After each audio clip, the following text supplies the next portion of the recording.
Nah, kali ini aku tuh ditemenin oleh teman kampusku. Siapa mas namanya? Aku Aap. Oh, nah gimana kabarnya ini? Nah, kalau ditanya kabar sih aku bingung jawabnya nih Mbak Siti. Nah, Bisa bisa dibilang baik, tapi dibilang baik juga enggak. oh kenapa tuh? Karena ya seperti yang kita tahu lah, mahasiswa semester 5 tuh masalahnya tuh tugas. Ya, tugas. UAS apa lagi? Iya, tugasnya tuh jadi udah beres kerjaan ini, muncul lagi tugas yang ini. Belum lagi deadline-nya tuh berbarengan Mbak Ya, Siti. mepet-mepet ya guys. Apalagi ini hari Jumat kita ada berapa tugas? Ya, ada 2 yang deadline. Bukan 2 deh. Tiga. Tiga. Terus tadi ada lagi. Sini ada lagi. Jadi masih semester 5 tuh kurang tidur guys. Ya, Itu wajar ya guys kalau ini matanya agak ada kantung matanya. Ada ini. Mata Anda. Nah, selain tugas UAS juga kita habis UAS tuh nggak ada liburan, nggak kayak semester sebelumnya. Nah, ada apa itu? Ada apa itu mas? Nah, jadi kita tuh habis UAS tuh gak liburan, ada PKL guys. Nah, Mbak Isi PKL di mana? Kalau aku di Kemenak Kendal. Oh, Kemenak Kendal. Kamu di mana? Kalau aku di Banjes. Oh, Nah, kita kan mahasiswa ekonomi syariah ya. Jadi kita tuh PKL itu di lembaga-lembaga yang syariah lah istilahnya ya. Iya benar.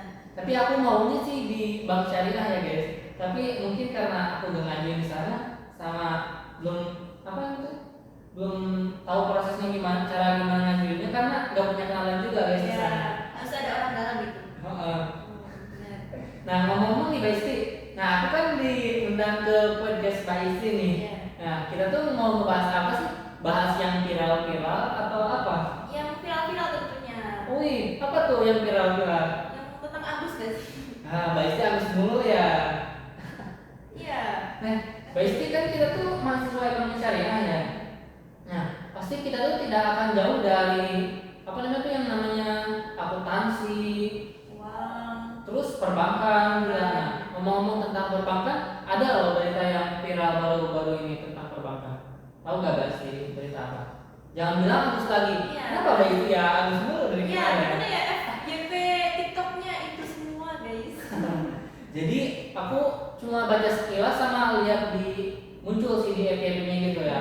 Jadi beritanya itu tentang apa namanya tuh 18 bank di Indonesia bangkrut. Nah, jadi 18 bank tuh masuknya sih kayak BPR sama bank-bank daerah gitu ya. Nah, itu tuh kenapa ya? Aku juga masih bingung. Kenapa kok sekelas bank daerah bisa pada bangkrut? Apa karena banyak yang kredit mogok kah? Atau banyak yang utang tapi gak banyak? Gak tahu juga ya.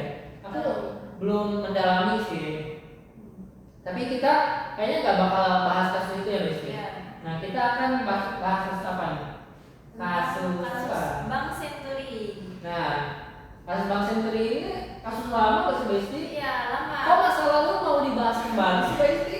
Iya, gimana ya? Itu tuh buat pelajaran buat kedepannya. Oh kirain Mbak Isti itu suka bahas masa lalu buat jadi kenangan. Waduh, enggak. Kalau masa lalu dilupain aja. Oh iya masa lalu dilupain. Buat pembelajaran. Buat pembelajaran aja ya. Iya.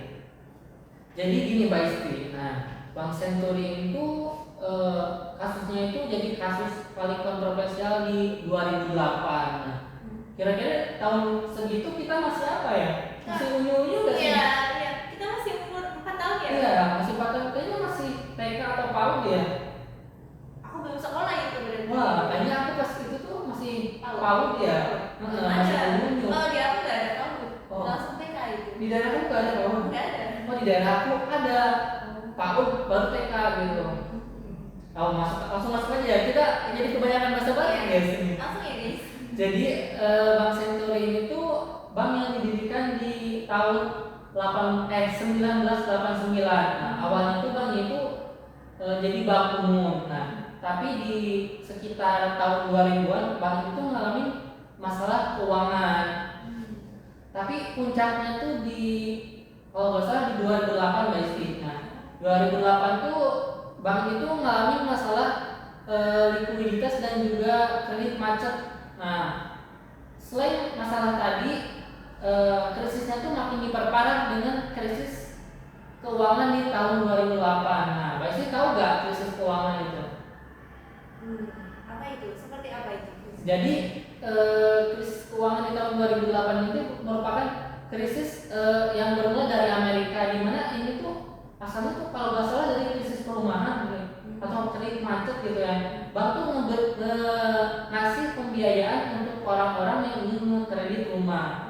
Tapi si banknya itu kayak salah sasaran gitu, ngasih dananya itu malah ke orang yang apa itu kelas ekonominya itu rendah mungkin ya, jadi gak mampu untuk bayar. Nah, dampaknya tuh gak hanya dirasain oleh Amerika sendiri guys, jadi dampaknya tuh menyebar ke seluruh dunia. Nah, termasuk ke sektor perbankan di Indonesia. Nah, termasuk Bank Senturi ini yang jadi dampaknya tuh semakin memperparah kondisi keuangan Bank Senturi ini. Nah, gitu. Terus upaya apa yang dilakukan pemerintah dalam hal ini untuk menangani kebangkrutan Bank Senturi ini? Kan Bank Senturi ini bank besar ya, Iya. pasti harus ada upaya dari pemerintah untuk menanganinya lah. Itu seperti apa?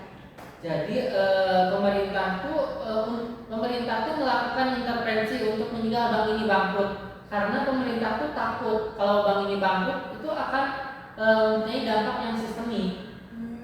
Gitu. Nah, dampak yang sistemik ya. Iya. Itu seperti apa Mas Ab? Oke, jadi dampak sistem itu dampak yang dihasilkan dari ketika ketika sebuah bank besar bangkrut, kan bank sendiri bank besar. Nah, dampaknya itu akan mempengaruhi stabilitas sistem keuangan, dan juga dikhawatirkan akan merembet ke bank-bank lain yang akan menimbulkan keresahan atau kepanikan para nasabah sama investor tentunya. Jadi kan kalau investor sama nasabah panik atau jadi nggak percaya ke institusi perbankan, itu pasti mereka akan menarik dananya secara besar-besaran gitu guys. Jadi kalau suatu bank besar itu tumbang atau bangkrut, berarti efeknya tuh akan merembet kemana-mana ya? Iya. Nah, jadi dalam hal ini tuh pemerintah melalui LPS nyuntikin dana sebesar berapa? 6,7 triliun. Nah, coba 6,7 triliun itu uangnya segimana banyaknya? Gimana ya? Gak tahu. Segimana ya? Uang bulanan aja cuma berapa? Iya, aku aja belum pernah lihat uang 10 juta aja belum pernah lihat guys. Gimana ya caranya? Di ATM ada berapa? Paling nggak lebih dari 1 juta, malahan kurang guys. Nah, suntikan dana sebesar 6,7 triliun itu.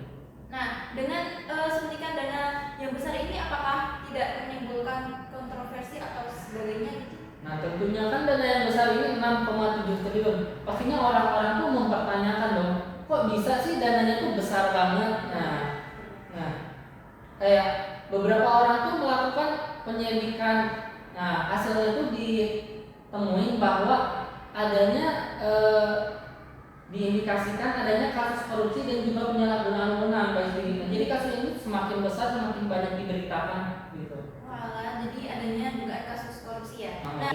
Nah, terus proses pengadilan dan proses hukumnya itu seperti apa?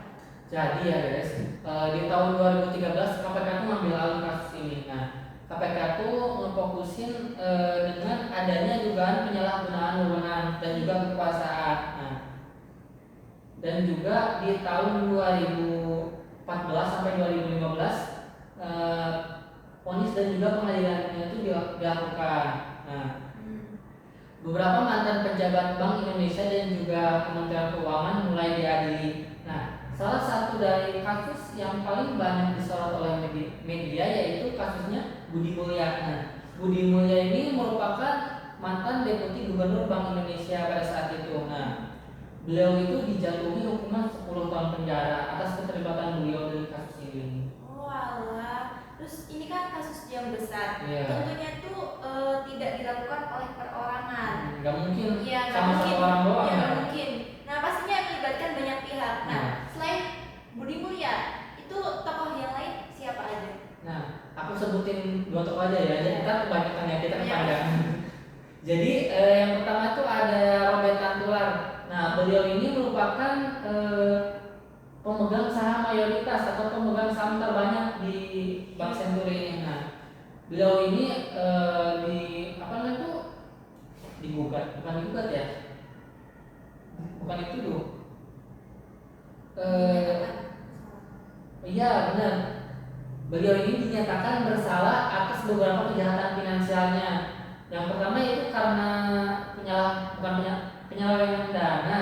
Yang kedua itu sama pemberian kredit tanpa ampunan yang merugikan bank ini. Nah, beliau juga disebut-sebut sebagai dalang utama dalam bangkrutnya Bank Senturi ini. Nah, terus yang ketiga ini, Mbak Isti kira-kira tahu nggak? Nah, clue-nya itu beliau tuh Menteri Keuangan pada saat itu. Menteri Keuangan pada saat itu. Iya. Wah, Biasa tahu nggak? Nggak tahu. Kalau pada saat itu nggak ngikutin aku. Siapa itu? Nah, itu tuh ganti clue berarti ya. Clue-nya tuh sama Mas Menteri Keuangan pada saat ini.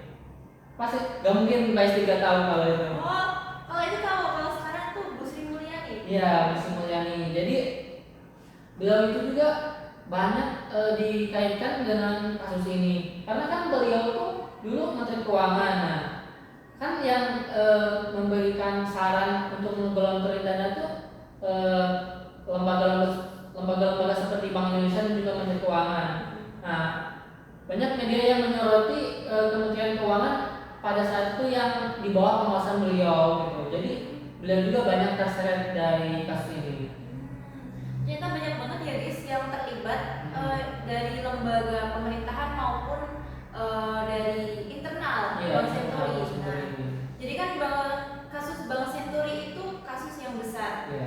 Tentunya pasti akan menimbulkan dampak yang besar pula. Nah, apa aja itu dampaknya? Ya, dampaknya itu sangat luas ya guys dan sangat besar. Karena dampaknya itu merembet ke beberapa aspek. Nah, aku sebutin beberapa aja ya dampaknya.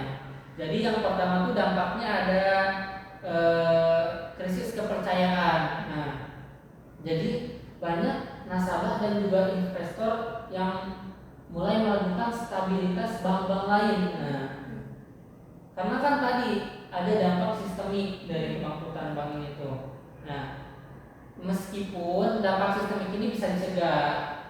Nah, yang kedua yaitu yang kedua itu beban fiskal. Nah, tadi kan disebutkan dananya itu 6,7 triliun. Nah, dana itu kan besarnya tuh nggak kehitung marahnya. Nah, jadi kalau dari dana 6,7 triliun itu sangat membebankan APBN pemerintah ya. Apalagi kalau daripada digunakan untuk menyelamatin bank ini, mendingan dana ini digunakan untuk sektor-sektor lain yang lebih penting kayak ke pendidikan atau ke infrastruktur atau ke kalau infrastruktur kayaknya Jalan tol. Iya, buat jalan tol bisa buat berapa kilometer tuh guys? Iya, buat ini jalan tol Jogja Kendal. Di aku nggak ada jalan tol. Oh, nggak ada kok. Di aku jauh, jalan tolnya jauh. Nggak ada. Oh, di aku udah ada sih. Jalan tolnya tuh muter, nggak lurus gitu. Oh, jadi muter ya? Jadi muter, lebih panjang. Jadi nggak serempet gitu atau gimana? Iya. Atau ngiterin jadinya ya? Iya. Oh.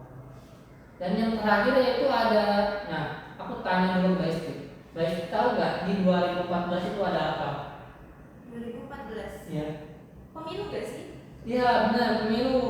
Nah jadi di 2014 itu kan ada pemilu. Nah di pemilu itu isu ini tuh jadi sering digoreng gitu. Nah banyak partai politik tuh mereka tuh berkampanye mereka lebih transparan daripada pemerintah yang saat itu terlibat di kasus ini. Jadi banyak partai politik tuh menggoreng kasus-kasus ini. Jadi kasus itu makin rame gitu. Walah, jadi dampaknya banyak banget ya Mas Ab? Iya banyak banget, malah tadi yang agak aku sebutin semua sih ya. Iya, itu baru 3 ya, banyak. Terus, nah jadi dari skandal Bank Senturi ini mengajarkan kita banyak hal tentang pentingnya menjaga keuangan negara dan sistem perbankan tetap aman dan transparan ya. Nah kasus ini juga menunjukkan bahwa pengawasan yang ketat, pengelolaan risiko yang baik dan keputusan intervensi yang bijak itu sangat penting agar uang negara itu nggak terbuang sia-sia. Jadi 6 triliun nggak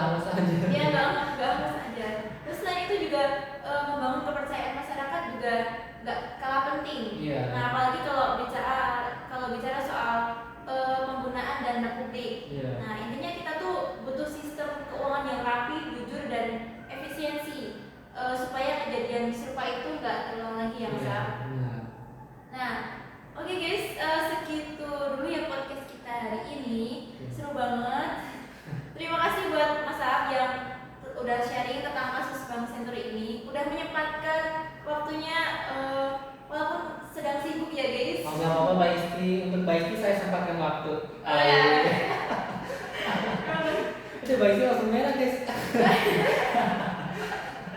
Gimana nih puasnya? Tinggal apa aja? Puasnya masih banyak Mbak Istri. Oh iya Bang. Oh. Habis ini kita nge-push lagi ya nanti malam. Kita nge-push. Iya, begadang lagi ngerjain puas lagi. Aku gak hanya nge-push puas guys, tapi nge-push rank juga. Weh. Jadi double guys. Iya. Oke Mbak Istri, terima kasih atas undangannya. Jangan lupa lah Mbak Istri, Apa ya? besok-besok undang lagi ya. Oh iya boleh. Karena enak banget tahu di undangan podcast Mbak Istri itu ada konsumsinya. Konsumsinya air putih aja.